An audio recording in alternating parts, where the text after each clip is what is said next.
Ayrton Senna não conheceu. Aliás, sabe o que Senna não conheceu? E mudou parte do mundo. Ele não conheceu um mobile como esse, que é de 2010. Os primeiros mobiles, smartphones, são de 2010. Senna conheceu o celular logo no início. Há 20 anos você não tinha celular. Eles estavam começando no Brasil em 95, em larga escala. E cada um deles, você lembra, era quase uma arma de defesa pessoal. Você trocava o pneu do carro escorando com a bateria dele. Em 20 anos ele fez o SUF.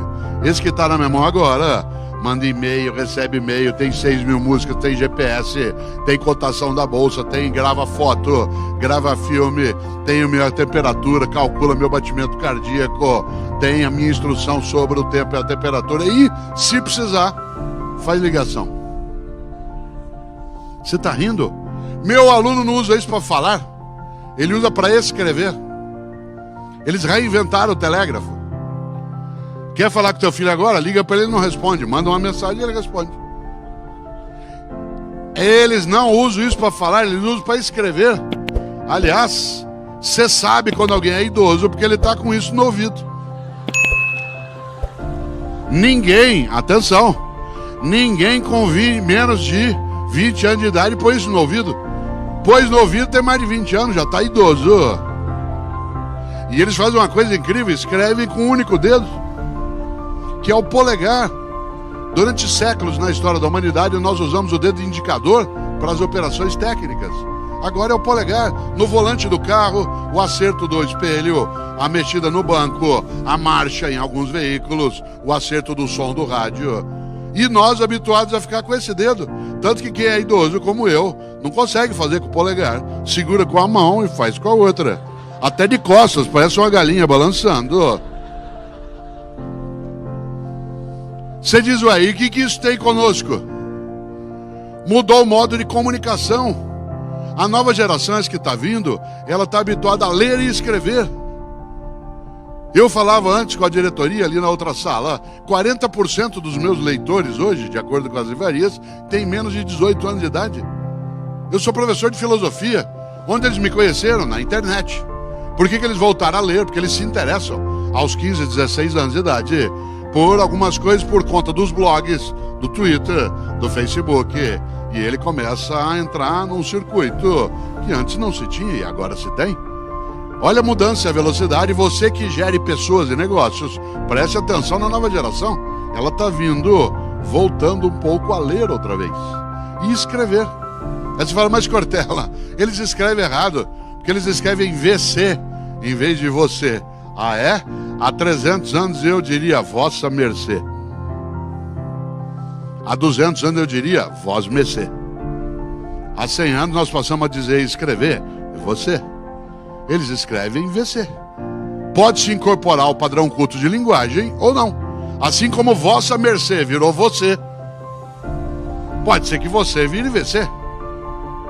Cautela para no mundo de mudança não ficar ultrapassado, com a cabeça num tempo que já foi. Assim que tá vendo? Por isso que a gente tem que mudar. Atenção, a gente tem que mudar, mas não tem que mudar tudo. A gente tem que mudar só aquilo que não tem mais vitalidade. Eu, Cortella, estou falando aqui há algum tempo, fazendo uma coisa que é antiga, mas não é velha. Uma aula expositiva. Sem PowerPoint, sem data show, usando a mais avançada tecnologia de conhecimento que existe, que é o cérebro humano. Cada um aqui trouxe o seu. Espero que leve na hora que sair. Ele é wireless, é Bluetooth, é alimentado por açúcar, proteína e carboidrato. Tem 3 milhões de anos de uso. E foi ele que inventou tudo isso. Por isso, uma aula expositiva pode ser feita. Ah, não, no mundo de tecnologia. Claro que pode, eu estou fazendo aqui. Uso eu o PowerPoint da Data Show? Claro, quando precisa. Para essa eu não preciso. Para esse tempo eu não preciso. Por isso, não confunda antigo com velho. Há coisas que se mudam, outras não. Mas é preciso começar. Nós estamos no outro mundo. Você não conheceu internet. E a nova geração usa isso para escrever. Tem gente nesse auditório que fez curso da datilografia. Ficou horas e horas ASD, FG, CLK, JH. A SDFG, CLK, espaço. Guardou o diploma num quadrinho, escreveu no currículo exímio datilógrafo: teu pai falou, se você não fizer curso de datilografia, você não vai ser ninguém na vida. Mudou tanto, que eu vou contar uma coisa que talvez você não imagine. Meu aluno de 18 anos não usa pendrive. Tem gente aqui que não começou a usar ainda, e ele já não usa. Outro dia eu falei: vocês, por favor, entreguem os trabalhos de pendrive. Pendrive? Não tem onde pôr no tablet, professor, não tem entrada USB. Eu falei: ué, onde vocês armazenam as coisas? Falaram: na nuvem.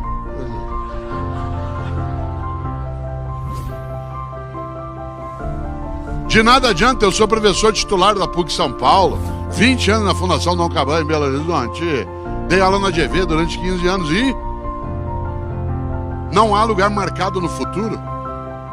Não há lugar marcado no futuro nem para pessoas, nem para empresas, nem para time de futebol. Se vocês imaginarem, mudou no futebol, mudou no negócio, mudou nas nações. O Brasil, vocês já imaginaram? Em 2010, o Brasil 2010, vendendo para todo lado, linha branca, gente fazendo cruzeiro, uma coisa que dá uma saudade danada, caos aéreo, aeroporto lotado de gente, gente tomando iogurte, né? Vocês já imaginaram? Gente atrás das coisas, comprando carro em 80 vezes. 7 anos depois, nós estamos numa outra condição. A gente estava começando a decolar nas últimas 3 semanas. Aí a carne nos pegou. E de repente muda. E quando você está começando a avançar, a Inglaterra diz que vai sair da Comunidade Europeia. E aí tem um atentado.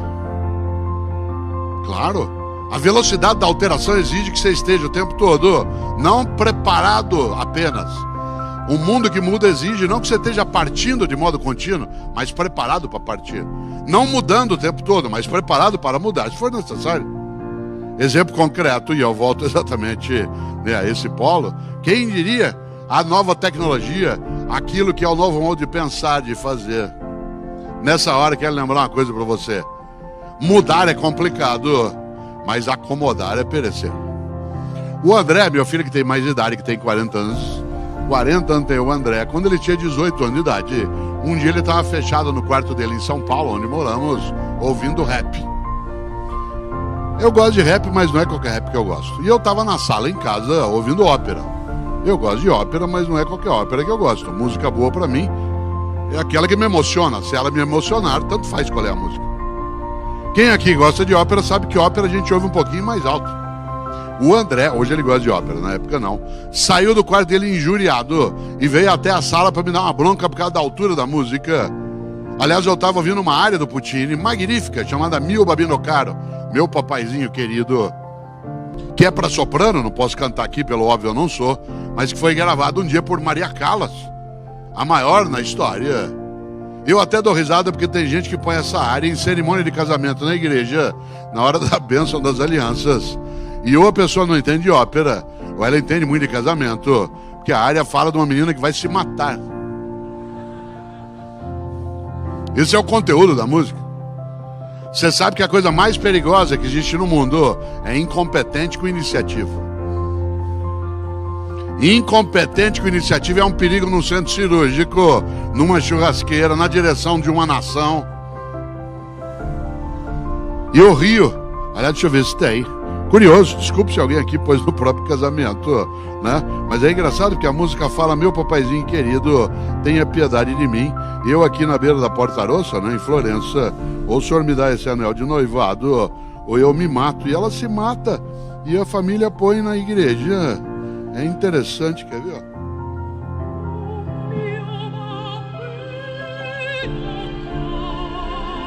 Ó meu papaizinho querido, tenha piedade de mim. Eu aqui na beira da Porta Rossa, ali no Rio Arno, em Florença. Ou o senhor me dá esse anel de noivado, ou eu me suicido. E ela se mata. E a família põe na igreja. Deve ser premonição. Eu ouvindo ópera, o André ouvindo rap. Ele saiu do quarto dele, veio até a sala e falou: pai, pelo amor de Deus, desliga isso, pai. Isso lá é música.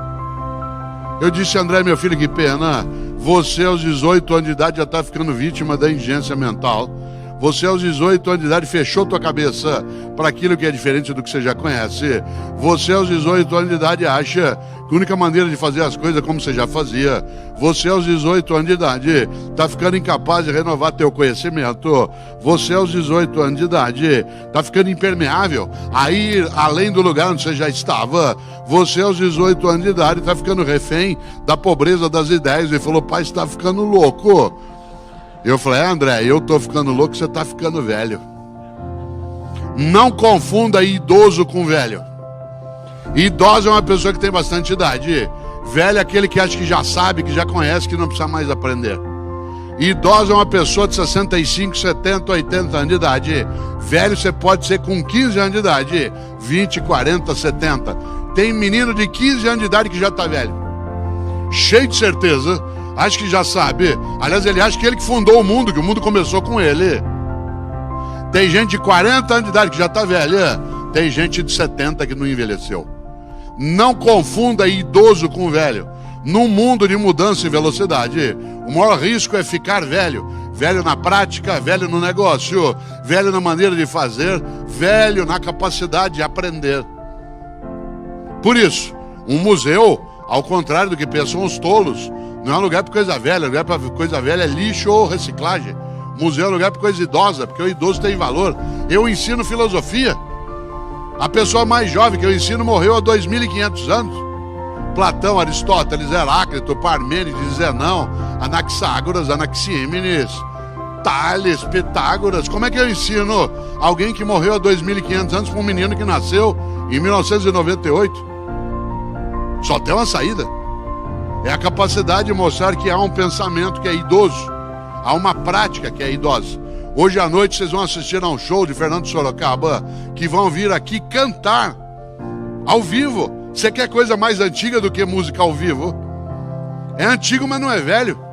Tanto que se der a gente lota. Eu só não fui convidado pela diretoria, porque eu tenho uma outra atividade. Senão eu estaria. Você quer coisa mais antiga do que teatro? Minha mulher é diretora de teatro, dirige o Teatro da FAAP em São Paulo, né, há 20 anos. Então agora fazer lá o espetáculo Rock Santeiro, né, do Dias Gomes, que é um musical agora, como era na origem quando o Rock Santeiro fez, né, a peça. Fica lotado. Você quer coisa mais antiga que teatro? Eu sou comentarista da Rádio CBN. Você quer coisa mais antiga do que rádio? Nesse auditório as pessoas passam mais horas no dia ouvindo rádio do que assistindo televisão. Por causa do trânsito, por causa do deslocamento. Você quer coisa mais antiga do que circo? E aí tem o Circo de Soleil, que é caro a beça. Vende ingresso com 1 ano de antecedência. E as pessoas pagam e vão. O que eles fizeram? Reinventaram. É um circo que não tem outros animais, exceto os animais humanos. É um circo que encanta pela música, que não tem crueldade em relação a outros seres. Ah, mas o circo não tem mais lugar. O Circo de Soleil é o maior espetáculo e é caríssimo. Quando você ganha um ingresso para ir ou compra, é coisa de R$300 no mínimo. Você diz: ah, o circo não tem mais lugar. Claro, atenção, não confunda idoso com velho. Você vai jantar em São Paulo amanhã à noite, você não entra no restaurante porque está escrito na porta: temos os melhores fornos micro-ondas de São Paulo. Mas se tiver escrito que tem fogão a lenha, você entra. Por isso, cuidado. Inovar não é sempre criar o inédito. Muitas vezes inovar é dar vitalidade ao antigo. Isto é, aquilo que se provou correto. Na vossa atividade, na atividade especialmente do varejo, na capacidade de distribuição, tem coisas que são antigas, mas não são velhas. O contato pessoal, o conhecimento do mercado, a customização. Mas tem coisas que são ultrapassadas, que é o não uso de uma tecnologia mais estruturante, a incapacidade de renovar a mensagem daquilo que se faz. Há dificuldade de alguns entenderem que nenhum de nós é pronto. Há pessoas que caem numa armadilha, há gente que acha que ela já é perfeita. Em latim, perfeito significa feito por inteiro, feito por completo, isto é, terminado. Só tem um tipo de humano perfeito, o cadáver, porque ele não pode mais se modificar.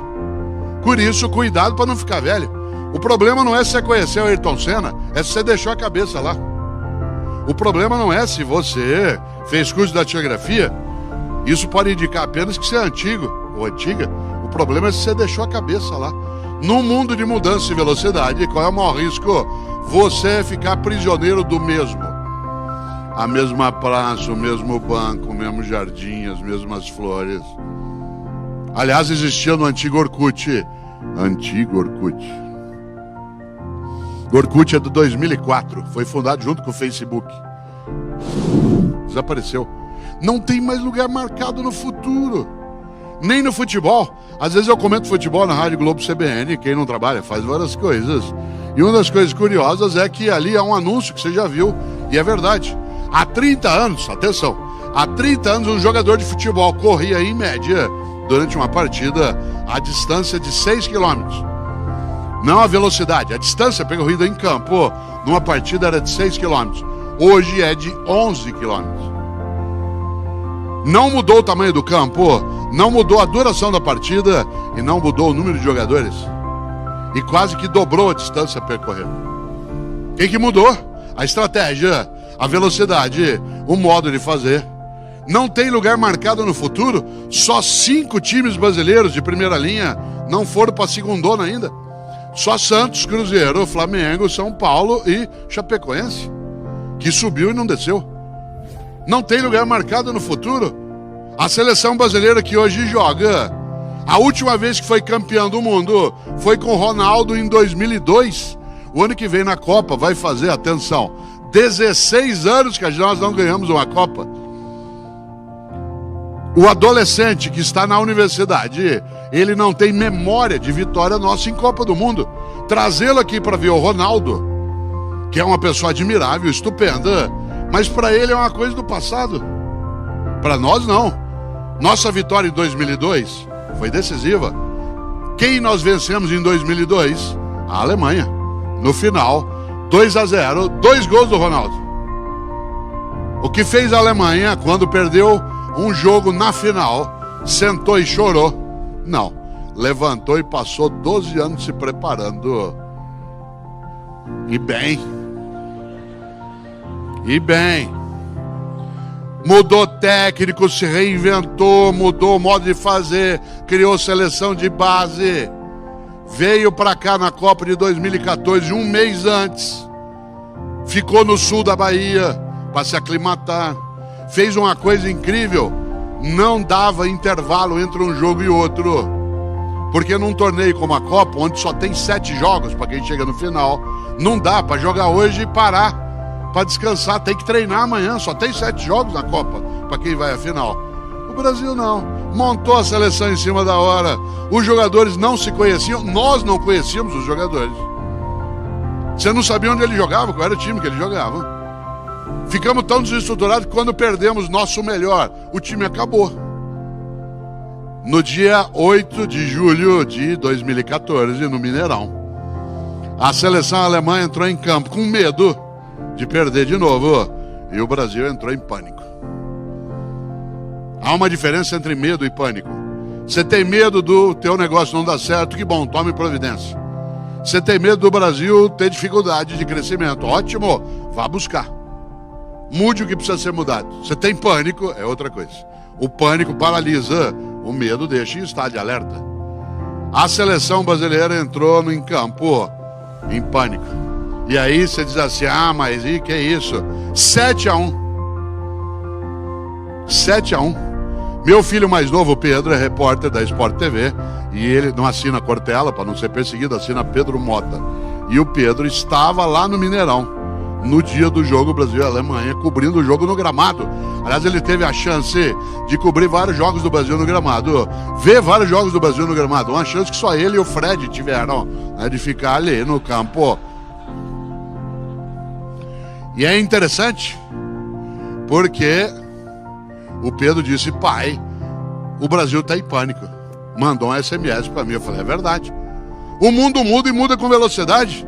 Os pentacampeões do mundo, numa Copa no seu país, que não acontecia desde 1950, tomamos de 7. Você já imaginou? Não é à toa que a gente precisa lembrar. Mudar é complicado, mas acomodar é perecer. A seleção brasileira agora se renovou e a gente tem mais expectativa. Nós estamos hoje, como você sabe, a 1 ponto da classificação. Até o ano retrasado nós estávamos achando que nessa nós não íamos. Agora nós já estamos um pouco mais tranquilos. Pode o Tite sentar e sossegar? Não. Ele tem que reinventar. O futebol mudou. Há 40 anos havia um jogador estupendo que muita gente conhece, que era o Gerson, um meia esquerda que jogou no Botafogo, no São Paulo. Ele jogava quase parado, ele fumava 4 maços de cigarro por dia. Chegou a fazer propaganda do Vila Rica.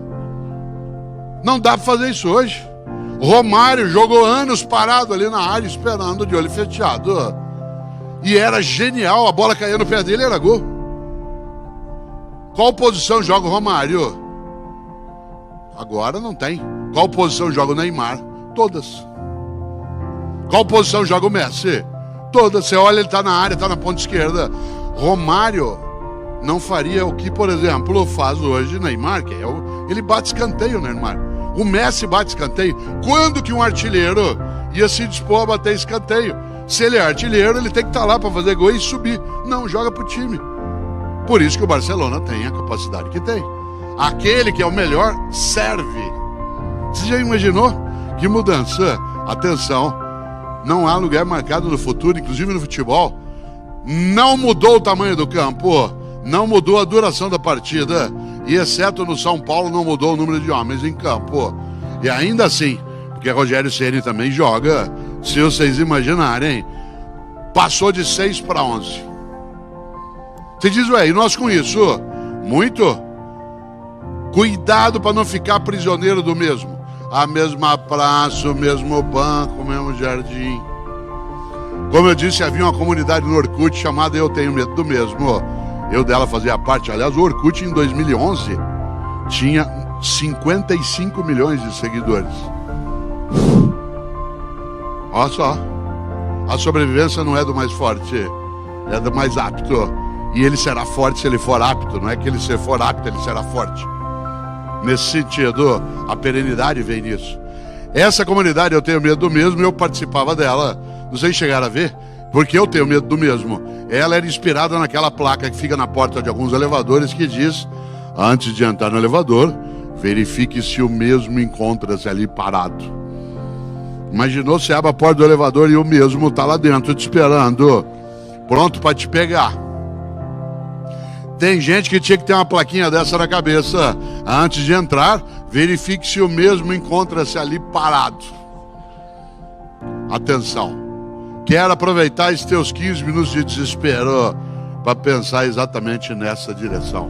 Já faz 45 que eu estou falando e você nem notou, olha só. Você estava cochilando. Quem diria, fazendo uma coisa que é antiga, mas não é velha, e que é inovadora, isto é inovadora porque é uma palestra artesanal. No mundo de tecnologia, é claro que eu posso fazer coisas que remontem a algo que é antigo, mas não é velho. Isso vale nos negócios, por isso, cautela, quando a gente fala em mudança, não é, como diria Odorico Paraguaçu, um mudancismo desenfreado. É mudar o que tem que mudar. Eu, Cortella, preciso ter com meus alunos blog, comunidade de informação, uso da internet no que fazemos, mas tem coisas que eu não tenho de alterar. Nesta hora, quero lembrar, mudar é complicado, mas acomodar é perecer. Por exemplo, mudar é tão complicado que tem gente nesse auditório que dorme do mesmo lado da cama há 10, 20, 30 anos.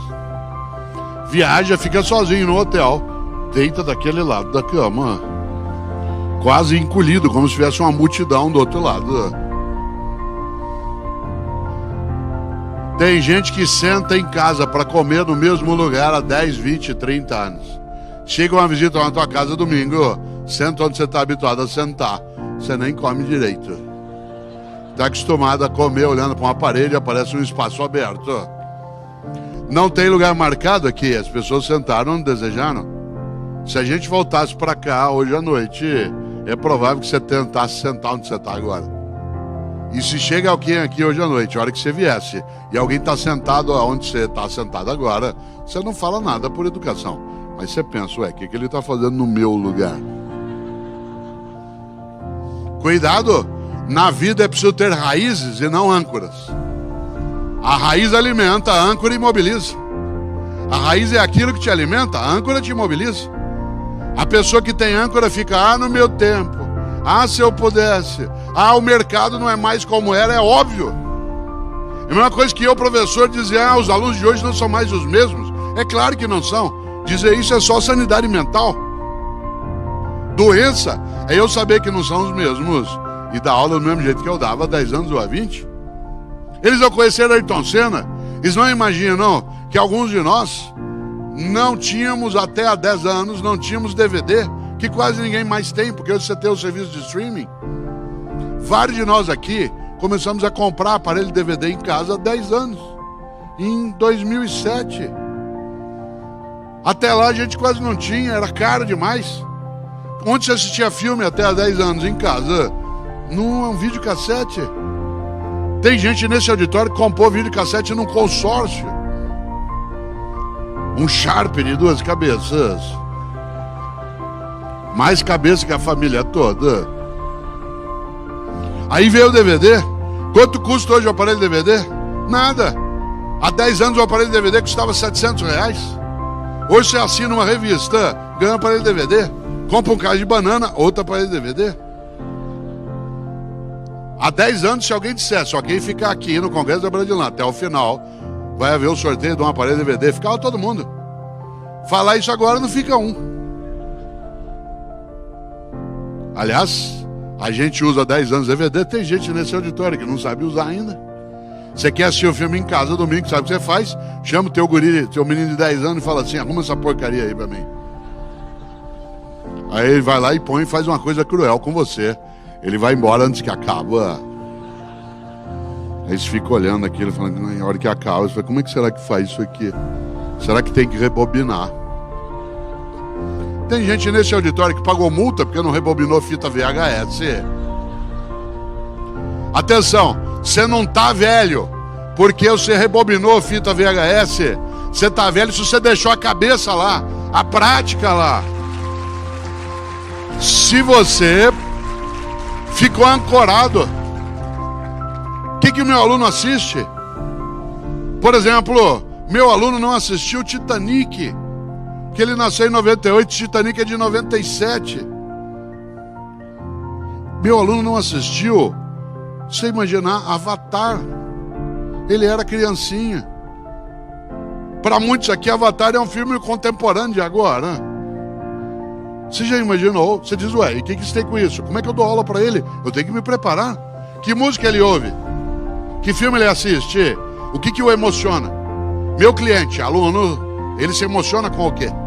Para isso eu tenho que me preparar. Por exemplo, eu cortei a lã, 42 anos de docência, palestra, e todo dia eu ouço música, sem exceção. Todo dia das 5 às 5:30 da manhã, eu ouço música propositadamente. Como eu acordo às 4 horas da manhã há mais de 40 anos, inclusive porque eu entro no rádio 6:30, né? Eu todo dia ouço música das 5 às 5:30 da manhã. O que eu ouço? O que o meu aluno ouve. Não ouço aquilo que eu gosto no já. Aquilo que eu gosto eu já ouço em outros horários. Ali eu ouço aquilo que eu não conheço. Aquilo que eu não sei como é, que eu não entendo direito. Ontem, por exemplo, eu estava em Belo Horizonte. Eu acordei 5 às 5:30 da manhã ouvindo One Direction. Meia hora. Hoje, meia hora ouvindo Lady Gaga. Paparazzi, Poker Face, Bad Romance, Alejandro, Telefone. Gosto de Lady Gaga? Começando a gostar. Tem que gostar? Não. O que eu tenho que saber? O que ele ouve? Qual filme ele assiste? O que é Game of Thrones? Por que ele curte Harry Potter? Por que o ano passado tem um menino de 16 anos comprou livro de 250, 300 páginas, enquanto a mãe dele ficava pintando mandala, desenhando num papel para colorir? Tem alguma coisa que eu preciso saber. Nesta hora quero voltar a um ponto. Mudar é complicado, mas acomodar é perecer. Eu tenho que ter raízes, não posso ter âncoras. Mas o Brasil não é mais o mesmo. Claro que não. Ah, mas Cortella, pode deixar. Isso aí é bobagem. Faz 20 anos que eu estou no mercado. Cuidado com esse argumento. Não é porque você faz uma coisa há muito tempo que você está apto para fazer quando muda. Exemplo. Hoje de manhã, num hotel aqui em São Paulo, logo cedo, uma senhora na porta do hotel deu sinal para um táxi. O táxi parou. Ela entrou no banco de trás e falou, por favor, pela porta de trás, aeroporto de Congonhas. O taxista disse, pois não. E foi. Quando ele já estava chegando perto da 23 de maio, ela achou uma coisa engraçada. Falou, São Paulo o taxista fala tanto, ele está tão quieto. Acho que eu não fui simpática com ele. Como ela estava no banco de trás, ela não teve dúvida. Bateu nas costas dele para falar com ele. Ele meteu o pé no freio, jogou o carro em cima da calçada, ficou pálido, começou a suar. Ela falou, o senhor me desculpa, eu não queria assustar o senhor. Ele disse, não, dona, a senhora que me desculpe, sabe o que é? Hoje é o meu primeiro dia como taxista e a senhora é minha primeira passageira. Ela falou, e o que o senhor fazia antes? Ele falou, eu fui por 20 anos motorista de um carro funerário. Certo? Cuidado com o tapinha nas costas. Não é porque você faz uma coisa há 20 anos que você está apto a fazer. Ah, mas tudo é dirigir. Uma coisa é dirigir um táxi, outro um carro funerário. Uma coisa é fazer negócio no mundo do varejo, na área farmacêutica, em 2010, outra 2000, outra 2017. Com concorrência maior, com a chegada de novos jogadores no mercado, num mundo em que, de cada 3 seres humanos, um é chinês ou indiano. Num planeta que está tendo 1/3 de chineses e indianos. Povos milenares que têm 5.000 anos de história. E nós que temos 500 ficamos botando banca. Eles riem de nós. Além do que, não só chineses e indianos são povos milenares, como indianos. 95% deles são hinduístas. Isto é, acreditam em reencarnações sucessivas. Como é que você vende um PGBL para um reencarnacionista? Faz plano de carreira. Não deu nessa, dá na outra. Lembrando que o reencarnacionismo hinduísta é diverso do ocidental kardecista. Porque no kardecismo você reencarna num sistema de purificação para melhor. No hinduísmo você pode regredir. Você pode reencarnar numa barata, num rato, num torcedor de um time específico. Claro. O mundo muda e muda com velocidade. Qual que é o risco? Não é ficar antigo, é ficar velho. Velho na prática. Para isso, é preciso algo decisivo. E eu quero aproveitar esses teus 6 minutos de desespero para pensar nessa ideia. Se mudar é complicado e acomodar é perecer, é necessário que você e eu não percamos a oportunidade de mudança quando precisa. Não sei se sabem, acho que sim. A palavra oportunidade veio do nome de um vento na antiguidade. Os romanos, no passado, gostavam de dar nomes aos ventos. Tal como nós no sul gostamos de dar nomes aos ventos. A gauchada chama de minuano, o vento frio que vem da Argentina, do sul. Chama de aragano, o vento mais quente que vem do norte da Argentina e assim por diante. E, claro, você sabe, os romanos gostavam de dar nomes aos ventos. E para eles, o vento mais importante na navegação, olha aqui na minha mão se você puder, era o vento que levava o navio em direção ao porto. O vento favorável. Esse vento que levava o navio em direção ao porto era chamado de obiportus. Obiportus, isto é, que leva ao porto. É daí que vem a palavra oportuno. É daí que vem a palavra oportunidade. Oportunidade é quando você pega o vento favorável. Isto é, quando você pega aquele vento que te conduz a um lugar que te dá alternativa. Porque portus em latim é porto ou porta. E o que é um porto ou uma porta? É uma saída. É o porto ou a porta que impede que a gente fique isolado. Quem aqui é filho de italiano como eu sabe que isola em italiano é ilha. Quando você está isolado, você está ilhado. Ilhado no negócio, ilhado no lucro, ilhado na competência, ilhado na qualidade. É o porto ou a porta que permite que a gente saia do isolamento. Por isso, o vento oportuno te leva à saída. E como é que é a saída em grego antigo? Você que estudou grego antigo. Isso que eu fiz é uma pergunta. Você sabe como é a saída em grego antigo? É até nome de livro bíblico. Êxodos. Êxodos, que gerou qual palavra em inglês, português, em latim? Exit. que tem um duplo sentido, saída e sucesso. Porque o sucesso é achar uma saída. Saída para o negócio, saída para o mercado, saída para a competitividade, para a lucratividade. Uma saída para a economia. Por isso, da oportunidade ao êxito. E aí sabe bem aqui quem já navegou. O bom navegador não espera o vento, ele vai atrás. O bom navegador não aguarda, ele vai buscar. O bom navegador não tem como lema Zeca Pagodinho, que é uma delícia pro lazer, é bom demais para uma festa, mas é um perigo pro negócio, que deixa a vida me levar, a vida leva eu. A trilha sonora de um bom navegador é o que um dia escreveu um grande paraibano lá de João Pessoa, que morou no Rio, hoje mora em São Paulo, foi Geraldo Vandré. Quando ele cantava, você lembra, quem sabe faz a hora, não espera acontecer. Não espera acontecer, vai buscar. Ah, mas Cortella, o mercado não tem jeito. Os romanos diziam, a sorte segue a coragem. A sorte segue a coragem. Olha como esse cara tem sorte que eles estão vendendo, que eles têm a coragem. Coragem do quê? De buscar, de fazer. De ter algo que é audácia. Audácia. Não confunda audácia com aventura. Uma pessoa audaciosa é aquela que estuda, avalia, prepara e vai. Aventureiro é vamos que vamos. Primeiro a gente enlouquece, põe um X ao final de cada nome de empresa, depois a gente vê como é que fica. Aí fica em Bangu. Já imaginou? A audácia é diferente de aventura. Pense num brasileiro audacioso. Amir Klink. Todo ano ele pega o barquinho dele lá no litoral sul do Rio, Paraty 2. Vai pro Polo Sul, fica 3 meses e volta vivo. Mas ele já foi o ano passado, ele estuda de novo, ele vai atrás, ele sabe que pode mudar. Coisas ele aprendeu, ele leva adiante. Isso é audácia. Tanto que ele volta vivo. Pense num brasileiro aventureiro. Infelizmente, um conterrâneo meu, aquele padre paranaense dos balões, morreu, o corpo foi parar no Rio de Janeiro, com 2 aparelhos de GPS grudados no corpo, sem bateria. Aventureiro, não sabia o que estava fazendo. Aliás, falaram para ele, padre, não faça isso. Vai bater um vento amanhã, Antonina. O senhor vai ser desviado. Ele disse a frase dos tontos, que é, pode deixar, eu sei o que eu faço. Fala, mas padre, cuidado. O senhor pode ter algum problema. Eu não tenho medo. Aliás, ele disse, Deus falou comigo e disse que eu posso ir. Eu sou da área também de ciência da religião. Na nossa área, a gente diz que enquanto você está falando com Deus, você está na área da teologia. Quando você acha que ele responde diretamente, é psiquiatria. O número de vezes que Deus parou para falar com alguém, não que você o acolheu, mas que ele parou para falar, não foi tão grande assim na história. Nessa hora, quero lembrar, nesse teu minuto e meio final, antes de qualquer coisa, mudar é complicado, mas acomodar é perecer.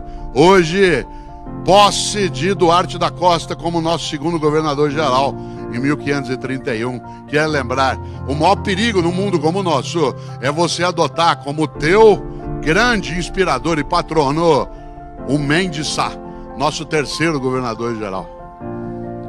Lembre-se do Mendes Sá. Cuidado com o Mendes Sá. Um dia uma professora de História do Brasil estava dando aula sobre os governos gerais. Falou sobre o Tomé de Souza, falou sobre o Duarte da Costa. Quando ela estava falando sobre o Mendes Sá, ela viu que tinha um aluno distraído lá no fundo. E para pegá-lo, claro, como a gente é capaz de fazer, virou e falou assim, Paulo, o que fez Mendes Sá? Ele disse, fez o que pôde.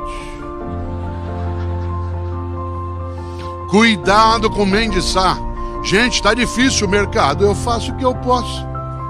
Gente, nós precisamos criar maior competitividade, eu faço o que eu posso. Gente, o varejo está, o que eu posso fazer? Cuidado, é preciso lembrar que há 2 modos de dizer a frase. Uma, e aí eu vou concluindo, que é o modo desarmado, entristecido, acovardado, que é eu faço o que eu posso. O outro é eu faço o que eu posso, isto é, não deixo de fazer o que pode ser feito.